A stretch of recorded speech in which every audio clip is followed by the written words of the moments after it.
Shalom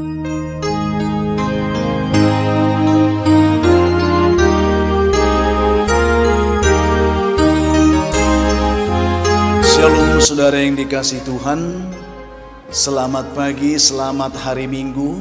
Senang dan bahagia rasanya karena masih bisa menyapa saudara di minggu hari ini, yaitu minggu ke-16 setelah Trinitatis, tanggal 27 September 2020. Saudaraku yang dikasihi Tuhan, saya percaya saudara semua dalam keadaan sehat, tetap segar dan tetap semangat dalam ibadah kita hari ini, dan Tuhan pasti akan memberkati. Sebelum kita memulai mendengarkan khotbah kita hari ini, saya percaya saudara semua telah mempersiapkan diri untuk mempersiapkan Alkitab saudara dan mendengarkan kebenaran firman ini yang kiranya memberkati saudara hari ini. Kami tetap komit saudara untuk tetap mau membagikan kebenaran firman, karena kami percaya dengan kebenaran firman ini orang akan tertuntun untuk mengenal kebenaran, dan oleh kebenaran itu akan ada banyak orang akan dimerdekakan. Saudara kiranya juga dapat men-share, membagikan khotbah ini, sehingga ada banyak orang yang tertuntun percaya kepada Tuhan. Itu yang kami sampaikan saudara. Mari kita siapkan hati, kita berdoa. Kiranya damai sejahtera Allah yang melampaui segala akal, itulah yang memelihara hati dan pikiranmu dalam Kristus Yesus Tuhan kita. Amin. Saudaraku yang dikasihi Tuhan, firman Tuhan yang menjadi khotbah kita dalam minggu hari ini terambil dari kitab 2 Samuel pasal yang ke-9, ayat yang pertama sampai ayat yang ke-8. Saudara bisa buka Alkitab saudara, kita akan bersama-sama membaca ayat ini.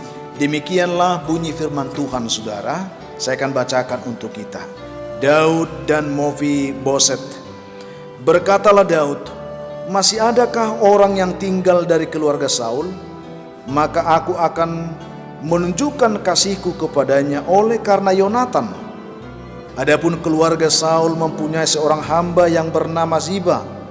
Ia dipanggil menghadap Daud. Lalu raja bertanya kepadanya, engkaukah Ziba? Jawabnya, hamba tuanku. Kemudian berkatalah raja, tidak adakah lagi orang yang tinggal dari keluarga Saul? Aku hendak menunjukkan kepadanya kasih yang dari Allah. Lalu berkatalah Ziba kepada raja, masih ada seorang anak laki-laki Yonatan yang cacat kakinya. Tanya raja kepadanya, di manakah ia? Jawab Ziba kepada raja, dia ada di rumah Makir bin Amiel di Lodebar. Sesudah itu Raja Daud menyuruh mengambil dia dari rumah Makir bin Amiel dari Lodebar, dan Mephiboset bin Yonatan bin Saul masuk menghadap Daud. Ia sujud dan menyembah. Kata Daud, Mephiboset. Jawabnya, inilah hamba-Mu Tuan. Kemudian berkatalah Daud kepadanya, janganlah takut, sebab aku pasti akan menunjukkan kasihku kepadamu oleh karena Yonatan ayahmu. Aku akan mengembalikan kepadamu segala ladang Saul nenekmu, dan engkau akan tetap makan sehidangan dengan aku. Lalu sujudlah Mephiboset dan berkata, apakah hambamu ini sehingga engkau menghiraukan anjing mati seperti aku? Demikian pembacaan kita untuk khotbah minggu kita hari ini saudara. Kiranya Tuhan membuka hati kita untuk boleh memahami, mengerti maksud Tuhan lewat kebenaran firman yang akan kita renungkan pada pagi hari ini. Saudaraku yang dikasihi Tuhan, hari ini Tuhan menyapa kita melalui firman yang begitu luar biasa dari 2 Samuel 9 ayat 1 sampai 8 ini. Dan dengan pertolongan Roh Kudus, kita akan merenungkan firman Tuhan ini di bawah terang tema kepedulian terhadap disabilitas. Molo di bahasa Batak, kalau dalam bahasa Batak, parasi ni rohaun tuaka namartihas. Saudaraku yang dikasihi Tuhan, khotbah ini disampaikan bukan untuk menyudutkan, apalagi untuk melemahkan atau mendiskreditkan Bapak Ibu, saudara, saudari yang mengalami kelemahan fisik yang mendengarkan renungan ini, atau yang disabilitas yang dikatakan di sini. Namun saudara, khotbah ini ya kalau kita perhatikan disampaikan sebagai bentuk kepedulian dan penghargaan gereja atau orang-orang percaya kepada siapapun, Bapak Ibu, saudara-saudari yang mengalami keterbatasan secara fisik untuk tinggal diam ya, untuk tidak tinggal diam maksud kami, tetapi untuk dapat memberikan semangat dan memberikan dorongan iman supaya tidak seorang pun di antara Bapak Ibu yang selalu merasa minder ya, yang selalu seperti dipinggirkan, tetapi memberikan semangat dorongan iman supaya setiap Bapak Ibu bangkit, dapat bersemangat untuk tetap berkarya, menghasilkan buah kehidupan yang baik yang berkenan kepada Allah walaupun dalam fisik yang penuh dengan keterbatasan. Kira-kira seperti itu. Jadi bukan untuk merendahkan, tetapi untuk memberi semangat ya. Itu yang perlu saudara. Saudara yang dikasihi Tuhan Yesus Kristus, sebagai orang percaya tentu kita harus sadar dan harus mengakui saudara bahwa tidak semua manusia diciptakan dengan kondisi fisik atau mental yang sempurna. Kita tahu itu saudara. Dan memang tidak ada yang menginginkan itu. Tetapi kenyataannya seperti itu. Ada sebagian orang yang memang terlahir memiliki kekurangan. Seperti tidak dapat mendengar, tidak dapat berbicara, ya, keterbelakangan mental dan lain sebagainya. Namun saudara, ada juga yang memang dilahirkan sempurna, akan tetapi karena sesuatu peristiwa tertentu atau sepertinya bencana alam dan kecelakaan menyebabkan seseorang itu memiliki kekurangan fisik atau mental, cacat dikatakan saudara. Dengan kekurangan tersebut saudara, itu bisa menyebabkan seseorang memiliki juga keterbatasan dalam menjalani kehidupannya. Pastinya saudara seperti itu, baik secara pribadi maupun dalam kehidupan bermasyarakat. Ya, karena memang secara fisik telah sempurna, pada umumnya tidak semuanya sebenarnya. Hal ini menyebabkan sebagian dari mereka menjadi ada perasaan minder, rendah diri dalam pergaulan mereka sehari-hari.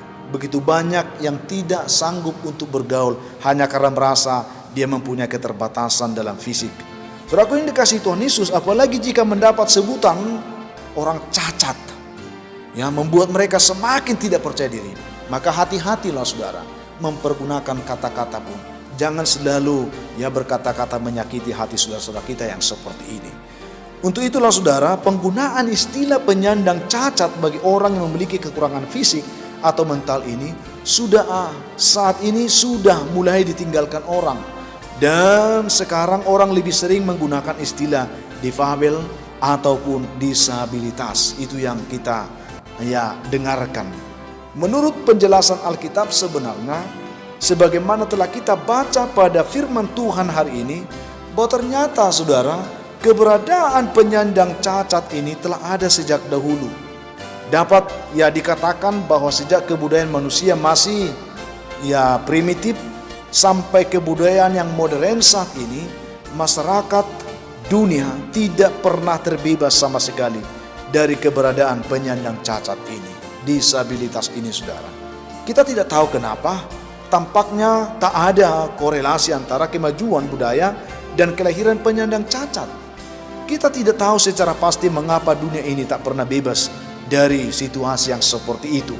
Kenyataan semacam ini tampaknya kalau kita katakanlah hanya Tuhanlah yang tahu, dan ini barangkali kehendak Tuhan yang masih rahasia untuk manusia, untuk kita semua. Sehingga kita tidak perlu terlalu jauh untuk mengomentari hal-hal seperti ini saudara. Itu yang perlu. Tetapi kita tahu bahwa Tuhan mengizinkan semua itu terjadi untuk menyatakan kehendaknya. Keberadaan penyandang cacat ini tidak akan pernah kita pungkiri, meskipun tak seorang menghendakinya dalam dirinya. Inilah barangkali yang dimaksud dengan kehendak Tuhan atas umatnya, atas kita, atas siapapun. Sekalipun keberadaan itu selalu ada, namun saudara, kalau ya kita mencoba melihat bagaimana masyarakat dunia ini menyikapinya, telah berubah sesuai dengan zamannya. Dari waktu ke waktu sikap masyarakat dunia berubah. Suatu zaman tentu ya keberadaan penyandang cacat pernah dianggap sebagai kutukan atau terkait dengan dosa sehingga dapat membawa aib bagi keluarganya. Itu yang kita lihat. Bahkan dalam sejarah Alkitab pun seperti itu. Pada saat tertentu pula kehadiran penyandang cacat juga dianggap sebagai malapetaka. Seperti itu saudara. Membawa sial sepertinya begitu. Lewat kebenaran firman Tuhan hari ini, kita diajak untuk turut berpartisipasi, peduli terhadap disabilitas. Itulah yang kita lihat dari kehidupan Daud.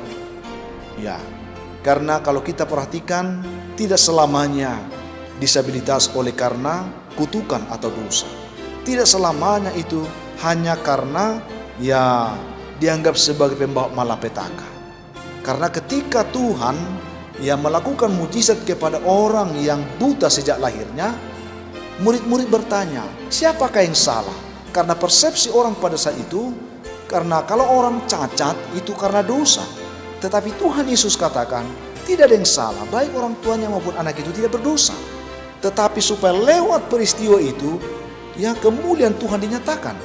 Sehingga saudara, tidak selamanya kita harus dibawa kepada pemahaman yang salah melihat situasi ini. Ini mungkin yang akan menolong kita. Kita diajak untuk lebih peduli seperti Daud yang kita baca hari ini. Setelah Daud menjadi raja atas Israel, dia mulai berbenah baik untuk kehidupan keluarganya dan kehidupan masyarakat yaitu Israel yang ia pimpin.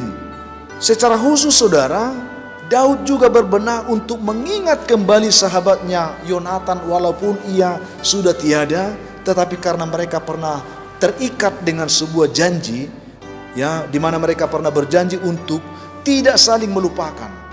Daud benar-benar orang yang mau menepati janjinya. Dia berniat berbuat baik kepada keturunan sahabatnya itu walaupun sudah tidak ada. Tetapi Alkitab mencatat bahwa ternyata satu-satunya keturunan Yonatan yang hidup pada saat itu hanyalah Mephiboset ini saudara. Dan Mephiboset dikatakan dalam pembacaan kita, ya timpang kakinya, cacat dia. Dia kekurangan fisik saudara. Ya, berkekurangan secara fisik. Dia orang yang disabilitas. Itu yang kita lihat. Walaupun pandangan umum pada saat itu seringkali hal itu dianggap dosa atau kutukan Tuhan. Tetapi Daud mengubah persepsi itu untuk membantu kita bahwa tidak selamanya yang dianggap orang itu dosa atau kutukan atau salah, sehingga membuat kita tidak mampu berbuat apa-apa untuk mereka. Itu yang kita lihat saudara. Dia melakukan, Alkitab mencatat bahwa Mephiboset ini, ya dia diasuh oleh Makir bin Amiel yang tinggal di Lodebar. Dan Alkitab juga mencatat Mephiboset seorang yang cacat kakinya.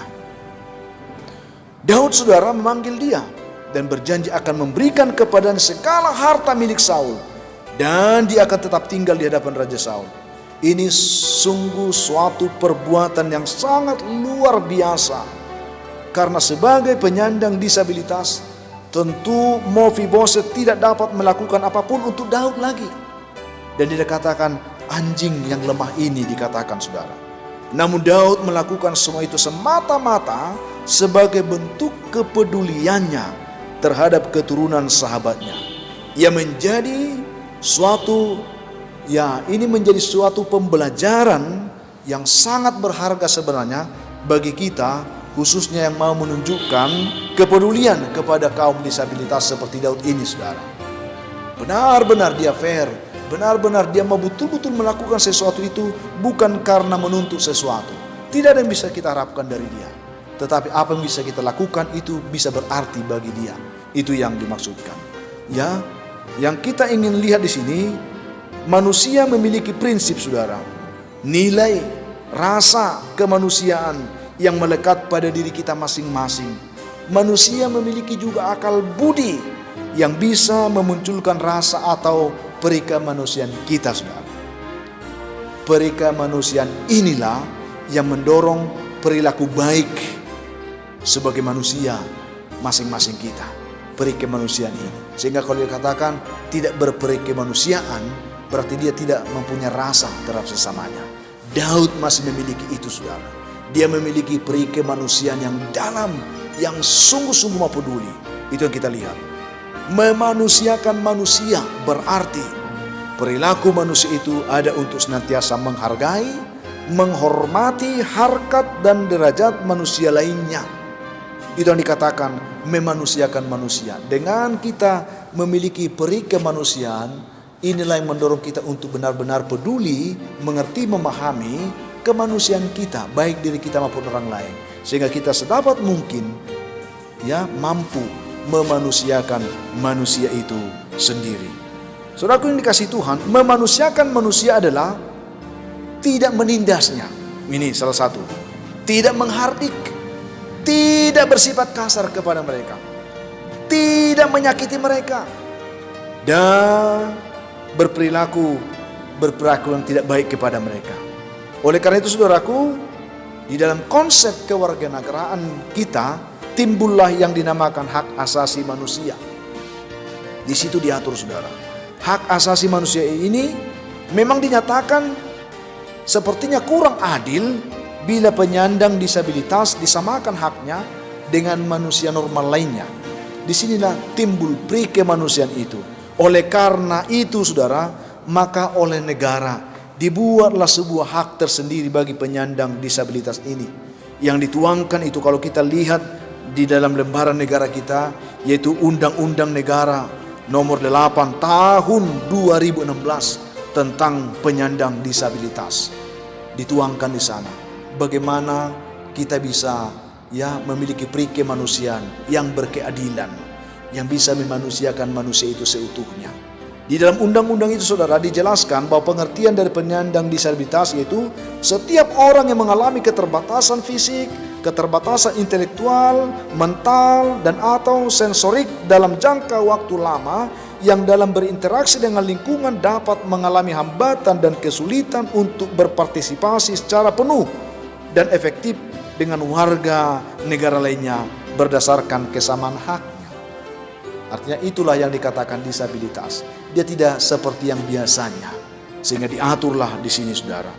Dan yang paling luar biasa, lewat kebenaran firman Tuhan hari ini, kita diajak sebenarnya untuk terlibat dan untuk ikut serta memanusiakan manusia itu, sebagaimana yang dilakukan oleh Daud kepada Mephiboset, saudara.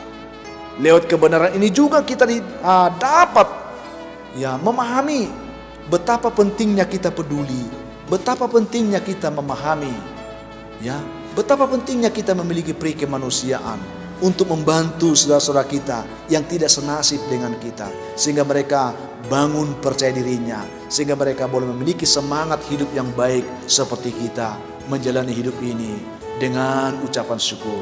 Itu yang kita lihat. Saudaraku yang dikasihi Tuhan Yesus Kristus, kebenaran firman Tuhan yang kita renungkan hari ini dapat memberikan kita beberapa pengertian. Lewat kebenaran ini kita mendapat beberapa pelajaran penting jika kita mau peduli terhadap para disabilitas. Apa yang perlu kita pelajari, saudara? Saya hanya ingin sampaikan 3 hal di sini, saudara. Yang pertama, jika kita mau memberi diri kita menjadi pribadi yang peduli, memiliki niat yang tulus, saudara. Ini dimulai dari diri kita sebenarnya. Jika kita memang mau peduli, biarlah rasa peduli itu adalah niat tulus hati kita yang tanpa pamrih atau mau melihat dan memperhatikan saudara-saudara kita yang mengalami kekurangan secara fisik. Lakukan itu dengan niat yang tulus. Ini yang perlu. Dibutuhkan niat yang seperti ini. Daud memiliki niat itu, saudara. Sehingga setelah dia mengokohkan kedudukannya sebagai raja, niat itu diungkapkannya. Aku ingin berbuat baik kepada keturunan sahabatku Yonatan. Itu, saudara, miliki niat yang tulus di dalam kehidupan saudara. Yang kedua, temukan dan tentukan kepada siapa kita melakukannya. Ini juga menjadi hal yang penting sebenarnya. Kenapa saya ingin katakan seperti ini? Pastikan bahwa orang yang dimaksud adalah benar mengalami keterbatasan secara fisik. Benar dia penyandang disabilitas. Bukan seperti apa yang sering terjadi di perempatan lampu merah itu, saudara, di mana ada banyak orang yang menjadikan dirinya sepertinya mengalami kecacatan fisik demi mengambil simpati atau keuntungan dari orang-orang yang melihat mereka. Sehingga perlu kita, saudara, temukan, tentukan kepada siapa. Pastikan bahwa orang yang kita akan tolong itu adalah orang yang tepat, itu maksud saya.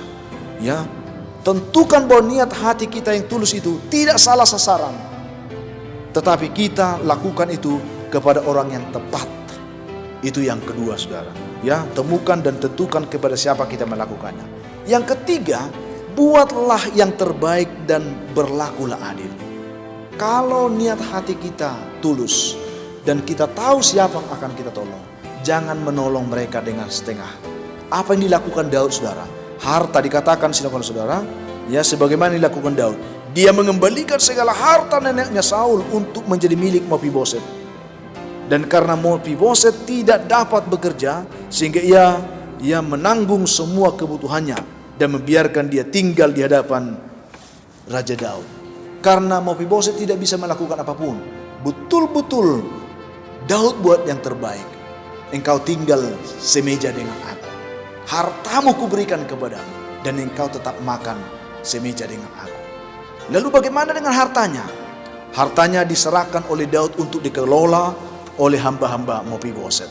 Diatur sedemikian. Kalau kita mau melakukan, buat yang terbaik. Lakukan dengan benar. Itu maksudnya. Jangan setengah-setengah. Jangan melakukan hanya karena mau cari nama. Seperti yang biasa dilakukan orang-orang. Ya, banyak orang sekarang hanya ingin pamor. Ya, perbuatan-perbuatan itu sebenarnya bukan tulus hatinya. Buatlah yang terbaik. Benar-benar mendarat dalam diri orang itu, bahwa mereka diperhatikan, mereka benar-benar kita pedulikan, saudara. Itu yang saya ingin katakan lewat kebenaran ini. Saudara yang kasih Tuhan, sebagai pengikut Kristus, ya, sebagai kesimpulan penutup bagi kita, sebagai pengikut Kristus, marilah kita menyatakan kasih kita kepada sesama kita, khususnya kepada orang-orang yang lemah, terlebih kepada kaum disabilitas seperti tuntutan khotbah kita hari ini. Sebagaimana Yesus pernah berkata, saudara, sesungguhnya segala sesuatu yang kamu lakukan untuk salah seorang dari saudaraku yang paling hina ini, kamu telah melakukannya untuk aku. Itu yang dikatakan dalam Matius 25 ayat 40. Ya, ini menjadi sebuah tantangan besar bagi kita. Itu sebabnya ketika Bunda Teresia ditanyakan oleh seseorang tentang pengabdiannya kepada orang-orang menderita yang ada di Kalkuta, India, mereka bertanya, mengapa ibu begitu bersemangat melakukan semua itu bagi mereka? Bagi yang cacat, bagi yang kena kusta, bagi yang menderita. Apa yang dikatakan oleh Bunda Teresia, saudara? Bunda Teresia menjawab, aku harus melakukan semuanya itu karena bagiku mereka ini adalah Kristus yang menyamar di hadapanku. Itu motivasinya, saudara. Mengapa engkau melakukan ini? Mengapa engkau peduli kepada mereka? Lalu dikatakan, berdasarkan apa yang dikatakan Yesus tadi, Bunda Teresa katakan, aku harus melakukan semuanya ini karena bagiku mereka ini adalah Kristus yang menyamar di hadapanku. Kiranya ini menjadi kekuatan kita di minggu kita hari ini. Kita tertantang, kita tertolong, tergerak hati kita untuk melakukan kebenaran ini. Karena sesungguhnya mereka itu yang mengalami kelemahan, yang kecil, yang susah, yang sulit hidupnya itu adalah Kristus yang sedang menyamar di hadapan kita. Karena itu dikatakan Yesus, kepada yang kecil ini, yang hina ini, kamu telah melakukan hal itu untuk aku. Kiranya kebenaran ini, saudara, mari lihat kebenaran firman Tuhan ini. Kiranya hati kita semakin terbuka untuk melihat sesama kita, khususnya yang menderita disabilitas yang dikatakan dalam firman ini. Sebagaimana Kristus melihat mereka, demikian kiranya kita juga memberi hati kita memperhatikan mereka, peduli kepada mereka. Itu yang kita terima hari ini, saudara. Saya hanya ingin katakan, Tuhan membuka hati kita, menolong kita mengerti, menangkap kebenaran ini, sehingga kita tidak hanya mendengar, kita menjadi pelaku dari kebenaran firman ini sendiri. Tuhan memberkati, saudara. Selamat hari Minggu, saudara.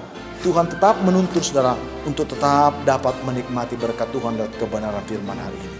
Saya ingin memimpin saudara kembali berdoa. Mari saudara, kita buka hati supaya Tuhan membantu kita bisa menjadi pelaku kebenaran ini. Kita berdoa. Tuhan Yesus, terima kasih untuk kebaikan firman yang boleh kami terima dalam khotbah minggu kami hari ini. Menuntun kami supaya kami memiliki rasa peduli kepada saudara-saudara kami yang mengalami kekurangan secara fisik maupun mental, yaitu saudara kami yang mengalami hambatan disabilitas. Berkati kami semua mendengarkan firman ini. Bagi saudara-saudara kami yang mengalami disabilitas, bantu mereka untuk bangkit Tuhan. Bagi kami semua yang memiliki kondisi normal, berikan kami hati yang peduli. Mungkin saudara-saudara kami ini ada di tengah-tengah kami, di antara kami, di lingkungan kami, bahkan di jemaat kami, supaya kami bisa peduli kepada mereka. Berkati umat yang lemah, kuatkan ya Tuhan. Yang sedang dalam kondisi berbeban berat, berikan mereka kelegaan. Yang berduka cita Tuhan hiburkan. Yang dalam kondisi sakit, Tuhan ulurkan tangan-Mu di rumah maupun di rumah sakit. Mungkin karena terpapar oleh COVID-19, bantu mereka sehingga mereka boleh ditolong Tuhan untuk bisa terlepas dan disembuhkan hari ini. Juga berdoa untuk semua anak-anak yang saat ini rindu didoakan karena ingin mencari pekerjaan. Buka lapangan pekerjaan yang baik. Ada yang sedang mengikuti tes supaya Tuhan memberkati mereka. Juga berdoa untuk anak-anak Tuhan yang sedang bergumul dalam pendidikan, secara khusus yang sedang bergumul untuk menyelesaikan pendidikan mereka lewat skripsi yang belum tuntas oleh karena situasi ini. Bantu mereka Tuhan, sehingga mereka bisa tertolong untuk menyelesaikan pendidikan mereka secepatnya. Anak-anak Tuhan yang sedang mencari jodoh, berkati sehingga mereka menemukan jodohnya. Yang mengharapkan keturunan, berkati juga sehingga mereka dapat memperoleh keturunan yang baik dari Tuhan. Kami doakan Tuhan situasi yang terjadi ini.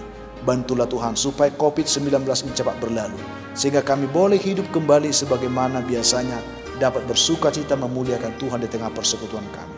Ini doa kami Tuhan, berkatilah umat yang rindu didoakan hari ini, dimanapun mereka berada. Kami percaya mereka semua boleh ditolong oleh Tuhan. Dalam nama Yesus kami mengucap syukur. Amin.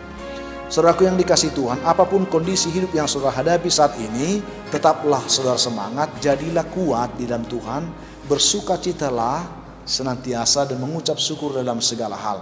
Karena itu dikehendaki Tuhan dari kehidupan saudara. Kalau saudara mempunyai beban, siapapun dan dimanapun sekarang mendengarkan renungan ini, firman Tuhan ini, saudara mempunyai beban, pergumulan hidup yang berat dan saudara rindu doakan, hubungi kami saudara di nomor telepon yang tertera di layar saudara.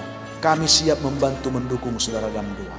Akhirnya, saya Pendeta Linti Dongoran, Pendeta GKP Jemaat Khusus Horisan Medan, menyampaikan sampai jumpa di kesempatan yang lain. Kami tetap berharap saudara mendukung channel ini supaya tetap bisa menjadi saluran berkat Tuhan bagi banyak orang. Tuhan memberkati saudara. Shalom.